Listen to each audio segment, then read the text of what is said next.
Hey everyone, and welcome back to Country Music Made Me. Thank you so much for joining us once again. As always, please be sure to like, share, follow, subscribe to us wherever you are listening. Leave us a review, a rating, tell your friends, your family, your neighbors to come on over and have a listen. Every little bit helps. Today we are joined by Canadian country musician Alli Walker. Now, she grew up in Prince Edward Island, and music was a big part to her childhood.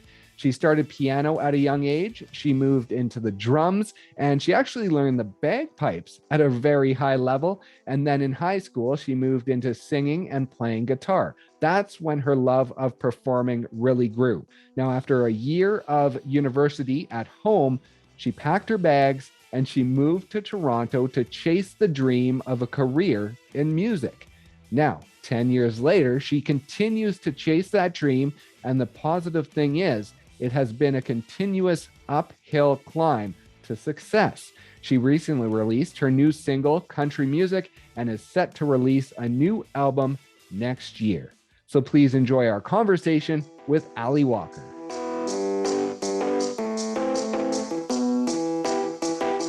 You started on the piano. Now, what age were you when that started for you on the piano and sort of getting into music that way?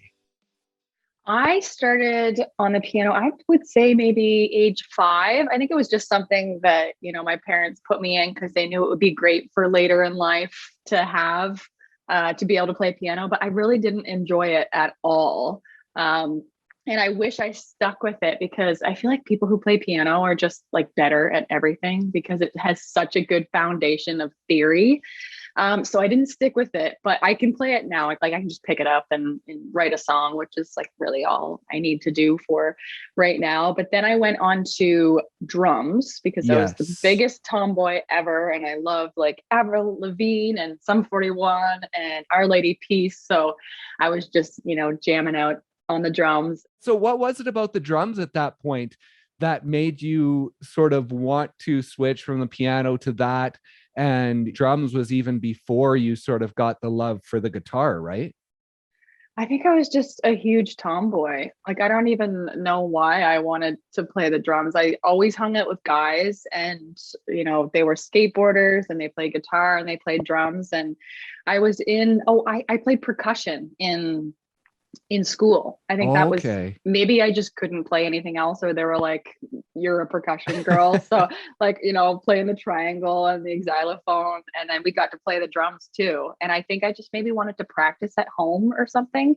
And I begged my dad for like a solid year for a drum set. And he totally convinced me that no, we're not getting you one. And then on Christmas Day, he surprised me with just the snare drum. And I'm like, well, what am I going to do with just the snare drum? But then he's like, go to the garage. And it was like, it was the best Christmas ever. And I have a Christmas song out where I just like put together all my little clips from home, like home videos. Yeah. And I have that clip in there where I got to see the drums for the first time. And so how far did you go on the drums? Like, is that something that you can play at this point? If you were to play it on an album or on stage, could you actually hold your own at this point?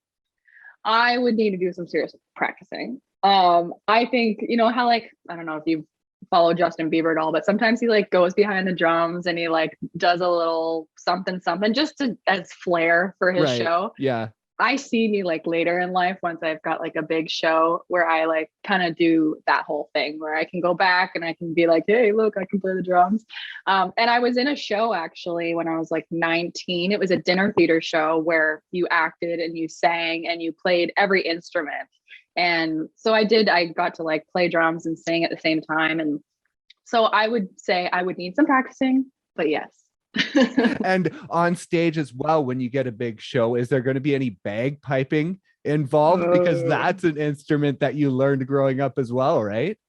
Yeah, that one was the one I stuck with the most. I loved it so much. I competed at a pretty high level. Oh, really? Oh yeah. Like my band and I won the North American Championships in Ontario, which got us the qualification to go to the Worlds in Scotland. So our whole band went to Ireland first and then Scotland, and we got 4th, I think, in the world for our grade. Like we were in kind of a lower grade, but it was awesome. And then I competed solo as well. And then I also it was a good moneymaker as a teenager. So I would be playing all of the funerals and weddings and like because I'm from PEI, and Yeah. bagpiping is like, it's pretty normal in PEI because a lot of people actually do play the bagpipes, and there's probably a lot of like Scottish heritage or something. So they're always asking for a bagpiper to like march an important person into a dinner or, you know, things like that. So I made good money as a teenager playing the bagpipes. But show wise, I have with my cover band back in the day, like, I don't know, 5 years ago, I have an electric bagpipe. So you can actually plug it into the PA. Oh, really? And yeah, and bagpipes are very hard to get on tune. So this one, it can change like any key. So whatever the key of the song is, the bagpipes can go to. And I would play it, and it, you know, I don't know if it went over amazing, because in Toronto, it's like, just play some rock music. We don't care about country. We don't care about Celtic. So yeah, it would have to be the right song. That is awesome. I didn't even know they had electric bagpipes. That's cool. Yeah. Yeah. They're called red pipes or something. It's pretty cool. Yeah. You just plug them right in. That's awesome. And so growing up, all this instrumentation and learning these instruments, where did that come from? Were your parents musical people that kind of guided you into this, or was it all on your own that you sort of gained this love as you grew? No, my parents weren't musical at all. Like, they can both sing on key, which is good. Well, yeah, yeah, no, they can.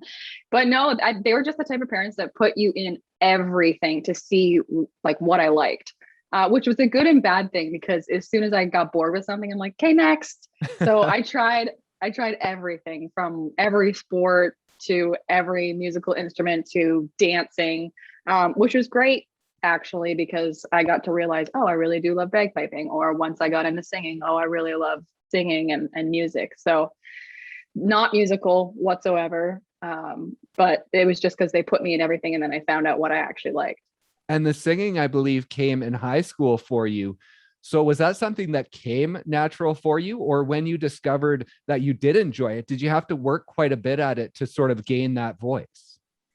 Yeah, without sounding too into myself, I am the type of person that I am good at a lot of things. Like, I'll just pick it up really well, but singing, I had to work at. And it didn't come as naturally as like a sport or something else. So it was, I think maybe that was what I liked about it, is there was a challenge, and I could see myself getting better and better and better. So there was that progress. So when I auditioned for my high school musical, I never sung a note in public ever. Like, when my parents left the house, I would shut all the doors, lock everything, and then, you know, sing Celine Dion or Martina McBride to, you know, a YouTube karaoke track or something, but no one had Right. ever heard me. So I auditioned, and I got the lead female role in Footloose. And God, I'm glad that nobody probably recorded it back then, because I was probably terrible. Like, I had no idea how to sing, but they gave me the opportunity, which totally changed, you know, my whole life. And then that summer, I took lessons from the university professor at the University of Prince Edward Island to get into the music program at Right. university. So I took a bunch of lessons, but that's in classical music. So it's using like a completely different part of your voice, like your upper kind of opera voice. And I spent the year in university, and I learned like theory stuff and different singing techniques, but it just wasn't the space that I wanted to be in, obviously, country. Yeah. So then I was in the dinner theater that summer, where it was like so fun, and I got to act and sing and play all the instruments, and I'm like, oh, I really need to do this like full time. So then I moved to Toronto. You basically picked yourself up to move to Toronto from PEI on your own. You had one suitcase, you had no money, and you just decided to do this. And so, what was it within you that just spurred that on to say, I don't have anything, but I'm doing this? Yeah, I mean, I made some money that summer. I remember saying I was a thousandaire, so I probably had like $1,500, and that was a lot of money for me back then. And I had been really toying that summer with like, you know, do I want to go back to university? Do I want to like make my parents proud and, be a nurse or a lawyer or a doctor, because I always had good grades in school. So they just expected me to do something like great, Right. and not like be a starving artist for 10 years. And then I don't know, something just clicked because I was in that dinner theater and I loved it so much that I just saved up all my money, and I always wanted to live in New York City. So Okay. this going to Toronto was the Canadian New York City of not having to get a visa and not having to leave the country. And I had one relative about an hour outside of Toronto. So if anything went haywire, I knew one person. So it was like September, the end of the summer. And I just packed up literally one suitcase, my guitar, my $1,500, and moved to Toronto. I knew one girl who was on my volleyball team, and she had been in Toronto going to university, and she had this tiny little bachelor apartment, like right at Yonge and Dundas Square, which is like the Times Square of Toronto. Yeah. And she let me sleep on her floor. And after like 2 nights, she was like, no, this is too much. Like, get out.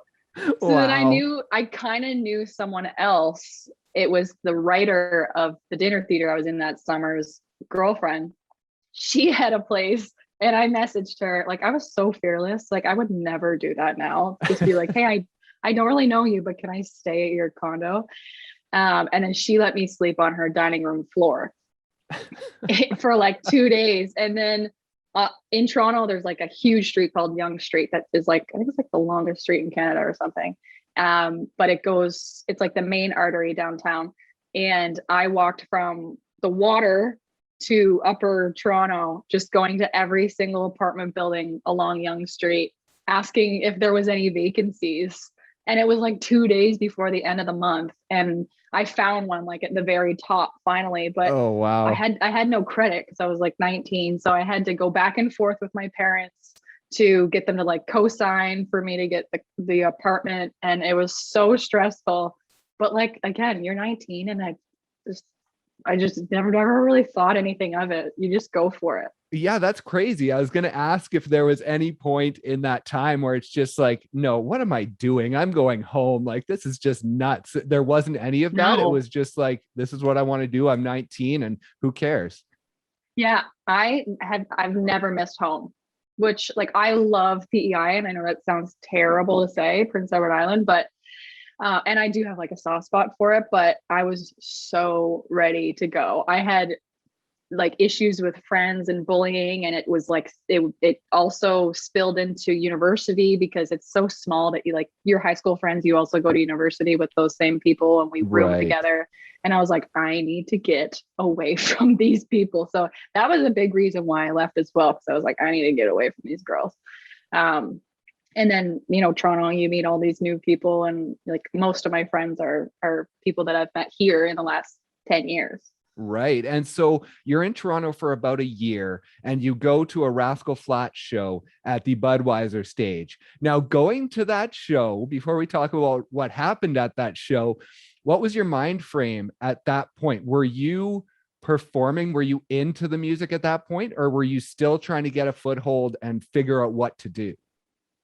Well, before I went to Toronto, I made this little 4-song demo EP thing. Like, I put it online, and I really hope you can't find it, but like people from back home, like I sold my little CDs and they have that. So I came here with that, and I came with like a binder of like my bio and headshots, and I was like ready. As soon as I met someone in the industry, I was like ready to be like, here's my demo and EPK package. So I was working at a restaurant called Grace O'Malley's, and I think like just one of the regulars gave me tickets that night. And my husband now was also going, because it was just a very like close-knit restaurant. Everyone was friends, and he used to perform in his cover band at that bar. So we all went together, and I can specifically remember him coming up to me and like saying hi, being super nice to me. And I was still like the new girl that was young and like no one really cared to be friends with. So he was so kind, and I was like, oh my God, thanks for saying hi to me. So we went to that concert, and a girl that was working with me and it was friends with him said, hey, Alli's new-ish to town. you guys should write, or like you should help her. Like the poor girl doesn't know anybody here. And I hadn't done any writing for that whole first year. So we started writing songs together after we met at the Rascal Flatts concert. So he would hook me up with any kind of writers he knew. And he booked my first trip to Nashville, and called up the one person in Nashville he knew, which was a guy named Dave Kalmusky, who does a ton of amazing stuff still. Like he does a lot of stuff with Mickey Guyton. He did some stuff with Carrie Underwood recently, but he was like, cool, don't have time, but and then sent me off to someone else. His name's Danik Dupel, and he's the guitar player in Emerson Drive. And Emerson Drive was just kind of slowing down. Like they had lots of American hits and Canadian hits. They were slowing down a bit, so he was getting into producing. So I was like the first person ever 10 years ago that he did demos with. So he actually took me under his wing, and like I was writing with writers probably that I shouldn't even been writing with, because I had hardly written a song in my life. But it was such great experience. But from going to Nashville a few times, I was like, okay, I have a lot of work to do to like get to that level. Because anybody who goes to Nashville, especially if you're just like starting out, it's like, whoa, I have a lot of work to do. So I kind of like stopped going to Nashville for a few years, came back to Ontario, and just like did the work, like played all the festivals, all like there's just so much work to be done. And Yeah. the 10,000 hours, you know? And we should mention that your husband, he was a musician for quite a while before you met him. So he had those connections, and he was a musician as well. And you guys started a cover band, right? And that was sort of the start of that 10,000 hours. And you would basically play anywhere you could for free, or if you had to pay to play. And so what was that time like just mentally for you, in sort of knowing you were building a career, but maybe having to fight through that thought of, what am I doing? This is so hard. Is this what it's always going to be like? Yeah. Yeah, a lot of that. So we did start a cover band. He was a drummer his whole life. He played with lots of great Canadian acts, and he saw me and he was like, kind of the same thing as I thought when I went to Nashville, was like, you've got the drive and you really want to do this, but you have a lot of work to do. So he kind of took me under his wing, and we made a cover band together. So he was actually playing guitar and singing with me like as a duo, because I just wasn't even comfortable enough to like, you know, run a band myself and be the solo artist at that point. Right. So we would, you know, you have to do like we do 3 45-minute sets, and it was just too much for me to learn all of that on my own. So he would do all the guy songs and I would do all the girl songs. Oh, okay. And then over the years, he moved back to the drums, and he would just sing a few songs to fill out the night. And then now he's pretty much like doing sound or just kind of supporting and stuff. So, because I don't really, you know, I don't need that anymore. And like you said, there's a lot of times where it's like, oh my God, am I going to be doing this forever? I don't want to do this. You're getting home at 4 or 5 a.m. We have a trailer full of gear that we're lugging in and out so that people don't steal the stuff in the trailer. So we lug it into the house every night. And a lot of times it's Thursday, Friday, Saturday night. So it's long. And the process, yeah, you're like, am I going to do this forever? Also, while you're doing that, it's great to sing covers and learn how to sing in other people's voice and just learn different genres, really. Like I wouldn't have learned a lot of the R&B stuff or rock stuff or classic rock stuff. And I got to do that in the cover band. So it kind of, you know, got my knowledge up a little as well.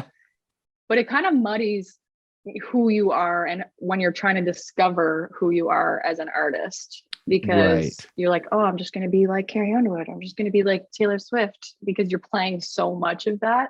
I actually did a Taylor Swift tribute show for years. Oh, really? Where I put on a wig that looked exactly like her, and I'd play like kids events, and played malls, and played like the most random events. That's awesome. All of that, it goes under your belt to make you better. And I think one day my husband just said, like, you'll learn something new at every single gig that, you know, you can take and put in your tool belt. And it's so true. I think something just switched that day where it was like, okay, I'm going to learn something at every gig. Or, you know, maybe if the sound completely turns off for 15 minutes, how are you going to, you know, make your audience still engaged? So you can't get that unless you have that experience. And you talked about off the beginning, not necessarily being comfortable enough to be on stage alone and needing your husband there. Now, talk about that anxiety, because I know it's something that you have dealt with for many years, and it was actually like almost debilitating, right? To the point where you weren't able to do activities because of it. So just talk about that. And is it something that you have overcome, or is it sort of a daily struggle to continue to battle that? Yeah, I had anxiety over everything growing up. Like first day of basketball camp, throwing up. First day of school, throwing up. Like to the point, like it's so much anxiety where I am like throwing up, and not in an eating disorder way at all. It's just I'm so nervous that it just like expels from me. Right. And I was doing like a radio contest. I've gotten sick many times before going on stage, but I specifically remember this radio contest, and they were calling my name like, and next Alli Walker, and I was in the bathroom throwing up. So I like literally had to just like wipe my face and go. And I had to seriously work to get over that. And I think it was just like once I started getting into personal development and podcasts and really understanding like where the anxiety is coming from. And it really stemmed from just not feeling good enough or not feeling prepared enough. So now when I do a gig, I just make sure I'm 100% prepared. I know my lyrics, I'm confident, and also not caring what the audience thinks. So, Right. you know, back in the day, obviously I wasn't as good. So I would always think, oh, they hate me, or I'm not doing well, or is that person over there? They're talking to each other. They must be talking about me. So I just had to get past that. Like, no, I'm here. I'm good enough. They want to hear me. I'm going to do great. So it's a lot of like, you know, self motivating. The nerves are still there, but I think I just have like the coping mechanisms now to get through it. But it was like 30 years of anxiety. Oh, wow. And so what was it dealing with that anxiety? And then you go into not only music, but also modeling and acting. Those are three areas that are probably the most judgmental careers that you could ever go into. And so what was it off the start? And when you decided to sort of go both feet into modeling, like what was it within you in dealing with that anxiety, but being like, no, this is what I want to do? I think that like people think anxiety means like shy and not confident, but I've always been confident, but I've always had anxiety. So it's like two different things. So I've always like believed in myself, but I'm also like worried if I'm going to mess up. You know, it's like confident, but overthinking. Right. And yeah, a lot of times when I'm like super nervous about to get on stage, I'm like, why am I doing this to myself?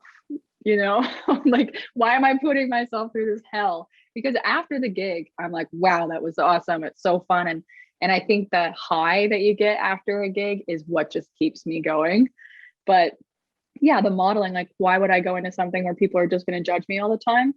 I'm not sure, but I always wanted to be a model. Like in high school, I was the voted most likely to be on Canada's Next Top Model or something. Oh, okay. And I always try and just like check stuff off on my life bucket list. And being a model was one of them. But I also at that time had like was breaking out really bad with acne.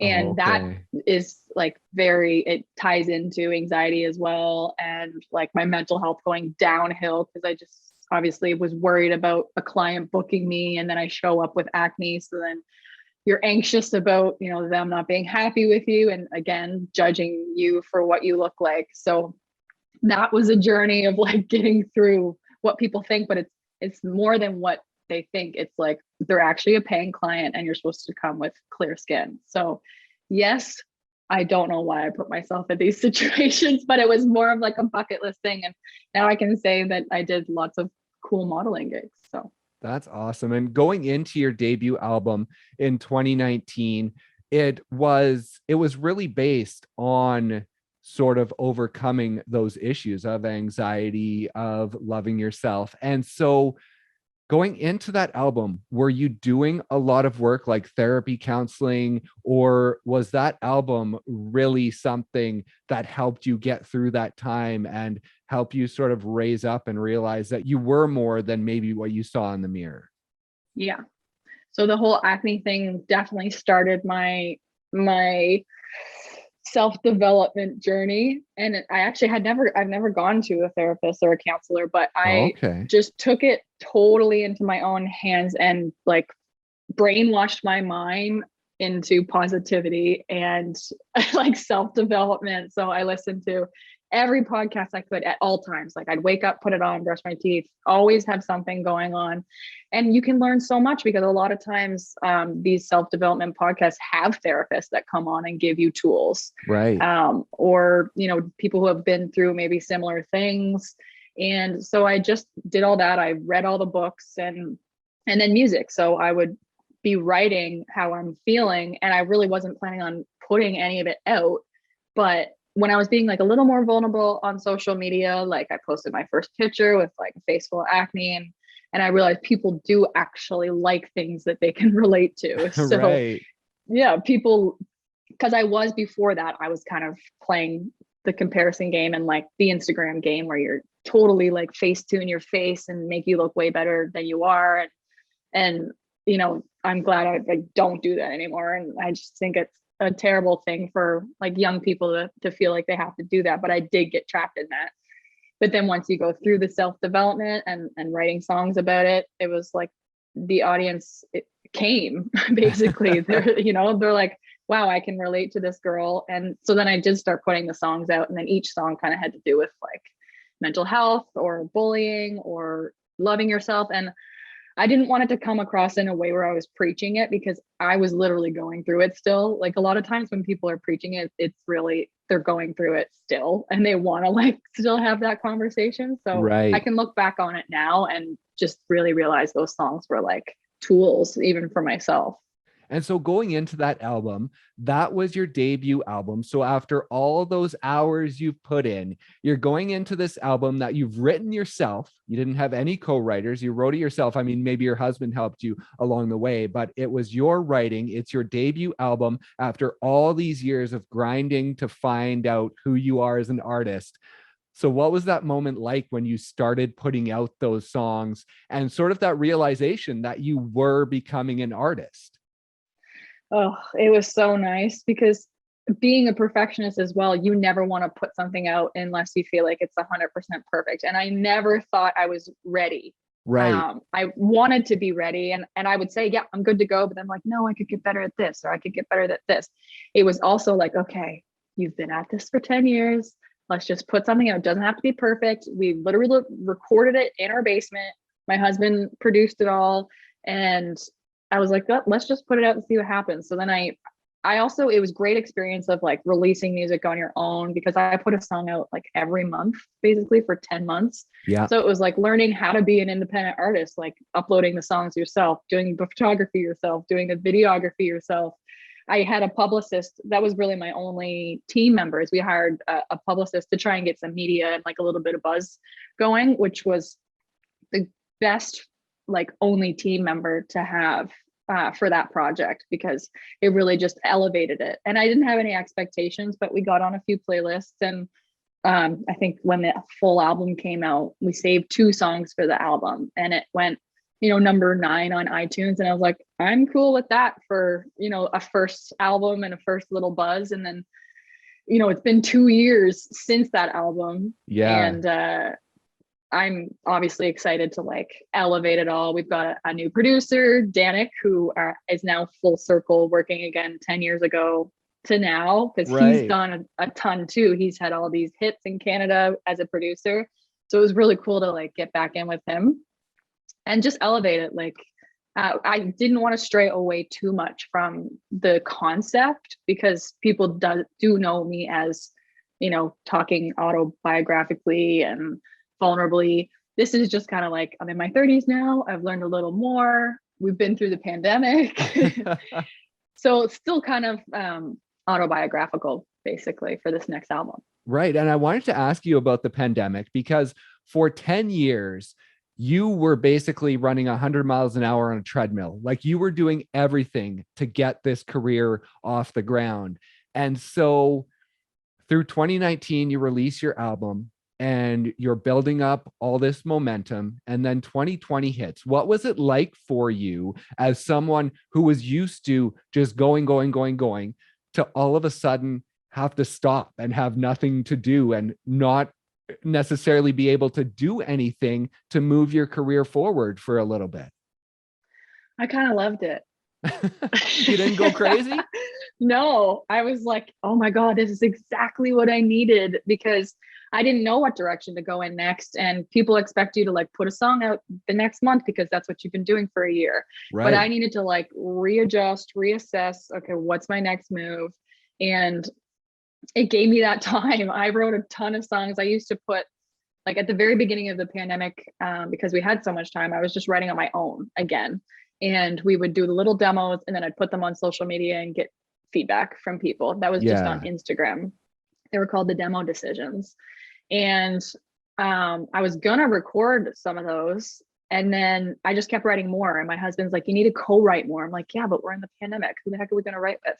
And I didn't want to write on Zoom. I just didn't want to write on Zoom. But over time, it's like, okay, the pandemic's not going away. So I wrote on Zoom and it went well. Like it did go well. And I got to write and meet people like you that I wouldn't normally have gotten to meet unless, it's forcing us to go on Zoom. So then the pandemic kind of slowed down a bit. And I had these two guys come over, Justin Bird and Brian John Harwood, because we just connected on social media. We had done another song together for one of their projects. And I wanted them to come over and basically help me curate what the next project would be and what the vibe would be, what the sound would be. And they totally understood what I wanted to do, like more of a grittier, like tomboy, like just being myself as much as possible for this next project. Not that I wasn't myself for the first project, but just, 2 years later, me. Yeah. And they totally got it. And we just wrote a ton of songs. And then I did the same thing on TikTok that I did at the beginning of the pandemic on Instagram, but also putting these demos now, these new demos that I was writing with these guys and the people on Zoom on TikTok to get the engagement from TikTok. So then that started a whole thing too. How much of a double-edged sword is it with social media? Because you did get a lot of attention for your music, especially on TikTok. But I know you've talked about sort of the immediacy of it, and people hear that one clip and then all of a sudden they want this song now. And maybe if you don't give it to them now, they're going to go away and they're going to lose interest. And so how difficult is that in putting your music out there to see what they think, but then having a release schedule and not just saying, oh, here's the song and just throwing it out if it's not ready. Mm-hmm. Yeah, because a lot of artists do that on TikTok. They're kind of using it as a marketing tool where they're like, hey, just wrote this song. What do you think? But then like it's fully recorded. The next week they put it out, right. The marketing behind it. And it's like, so I'm competing with people like that. But like, I'm just a little independent artist where I'm like, hey, do you actually like this song? Because I'm going to invest a lot of money and go and record this, and I'm recording an album. So like I want your feedback on like a bunch of songs and then tell me which like 5 you like. Right. So that was like an 8-month process of saying like, here's all these songs, which ones you like, which ones you don't. But then the first one did really well, which was country music. And they had to wait for all these other demos to come out for me to get the feedback. And then I recorded it all and then like figured out the marketing plan and the videos. And then I put the song out. So yes, it was like, please stay. I'm not a signed artist at this point. And it's not a machine. It's me. I need to make sure I'm doing it right because I also haven't put music out in 2 years. So I want to do it right. Yeah. And I want to get like a little bit more of a team, and that takes time. And I think I was just super like open with my audience saying, this is the process. You might think you can just put a song out right away, but it's not. Like it takes time. So I think just telling them that this was my timeline and my process helped a lot too. Right. And coming off the last project and doing it yourself, writing it yourself, producing it yourself, was it difficult or was it easy to come into this project and sort of let go a bit and do co-writes? And I know you have a couple of songs that you didn't even write that you're cutting. And so how important was that to sort of come into this project with that attitude and not like, I'm just going to do it myself again because that's what I do, but opening yourself up to the process and to others? Yeah, I've always been open to co-writing. It was just, I guess, because the first album was just about like my feelings. I was like, nobody can really understand my feelings. Right. So I just wrote it all on my own. But for this one, I'm like, yeah, I want to make it still autobiographical, but I want to level it up. I want it to be able to be on the radio and be able to compete. So having those other people in that like have that in mind as well helps. And then also my producer, he's got someone that pitches songs to him for when he's working with artists. And he pitched me he pitched me a bunch of songs. And the one song that I'm doing that was written by Ingrid Andress, I had already been pitched before, like 6 months before when I was working with a different producer. Oh, okay. And I was like, it must be fate that I am, being pitched this song twice. And then I was like, so I have to do it. So that one is on there. And then there's another song that's actually my next song that'll be out in January that I didn't write. And if I'm being honest, I'm like, I don't know how it's going to work. It's a great song. Obviously I wouldn't have recorded it if it wasn't great, but it's more like, the wording or, Kenny Chesney and Tim McGraw always sing songs that they don't write. So I just have to like look at what they say or like, making sure you're giving credit to the writer, but also how I relate to the song and how I think that the audience will relate. So it's just a different process of recording a song that you didn't write. That's awesome. And you mentioned country music. It's the first single that we do have. So moving into the album, what can fans expect from the sound as compared to country music and compared to your last album? Yeah, country music is very like a simple storyline song. So we didn't go too crazy with the production. It's just very like country, and there's like pedal steel in there and real drums. So it's just it's about the words in that song. So moving forward, like some of the songs, all of my songs are very storyline and lyric driven, but there's some songs that are like heavier. Morgan Wallen's production and really his producer Joey Moy, who does all of like Hardy and stuff. That's my main influence when it comes to sound, because I just love them. And there's not really a female doing that sound. And so when people say like, what's your sound or what you're comparable to, I like to say, if Thomas Rhett and Morgan Wallen had a baby girl, that would be me.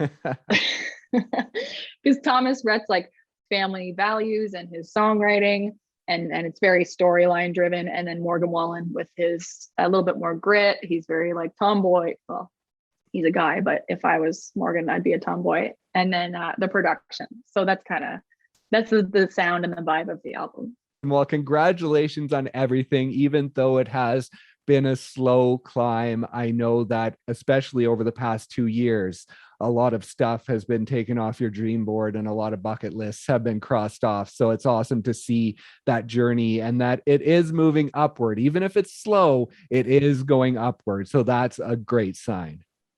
Yeah, even like with this release, same thing. As an independent artist, you're just throwing something at the wall and hoping that it sticks. You do all your things you can. You can hire this person, hire that person, but you're always still competing like with a label artist. So you can't have certain expectations. But getting the cover of Apple playlists and Amazon playlists as an independent artist, it's like, we're ticking off some of the bucket list things, which is super awesome. So I'm just excited to like, hopefully, like you said, just keep that slow rise going.